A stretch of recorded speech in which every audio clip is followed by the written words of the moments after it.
Pushpa movie की horror story कल्पित संस्करण। यह कहानी एक और पुष्पा की है, लेकिन इस बार यह एक हॉरर कहानी है जो सस्पेंस और डर के लम्हों से भरी हुई है।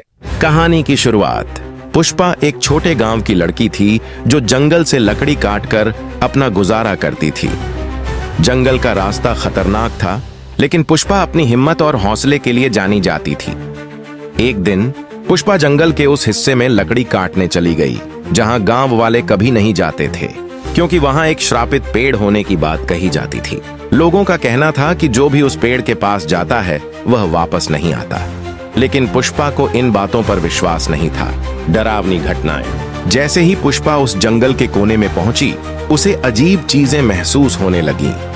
हवाएं अचानक तेज हो गईं, पेड़ों के पत्ते अजीब आवाजें निकालने लगे और एक अनजान छाया हर जगह उसका पीछा करने लगी।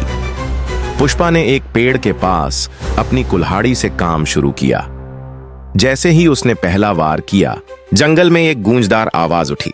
वहां एक अजीब सी आत्मा दिखाई दी जो गुस्से में पुष्पा को देख रही थी। पुष्पा ने देखा कि उस पेड़ के नीचे एक पुरानी अधजली चिता थी। वही चिता उस आत्मा की कैद का कारण थी। गांव की छुपाई हुई सच्चाई। पुष्पा गांव वापस लौटी और उसने यह बात सबको बताई। गांव के बुजुर्गों ने उसे बताया कि वह पेड़ 50 साल पहले एक औरत की मौत का गवाह है, जिसे निर्दयी लोगों ने मार दिया था। उस औरत की आत्मा उस पेड़ में कैद थी और अब पुष्पा ने उसे जगा दिया था। क्लाइमैक्स।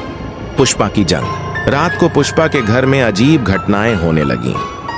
दरवाजे अपने आप खुलते और बंद होते, चीजें गिरने लगती और हर जगह एक औरत की चिल्लाने की आवाज सुनाई देती। जंगल की आत्मा ने पुष्पा को अपना अगला शिकार बनाने का फैसला कर लिया था। पुष्पा ने हिम्मत करके एक तांत्रिक की मदद ली और जंगल में वापस गई। तांत्रिक ने कहा कि उस आत्मा को मुक्ति तभी मिलेगी जब उसकी अधूरी चिता को पूरी तरह से जलाया जाएगा। लेकिन आत्मा का गुस्सा इतना था कि उसने तांत्रिक और पुष्पा पर हमला कर दिया।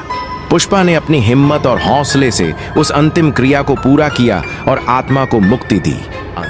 जंगल अब शांत था, लेकिन पुष्पा के दिल में उस रात का डर हमेशा के लिए रह गया। गांव के लोग पुष्पा की बहादुरी के लिए उसका सम्मान करते हैं, लेकिन जंगल के उस कोने में फिर कभी कोई नहीं गया। शिक्षा। हिम्मत और हौसले से बड़ी मुसीबत को जीता जा सकता है, लेकिन कुछ रहस्य ऐसे होते हैं जो हमेशा अंधेरे में ही अच्छे लगते हैं। Subscribe to my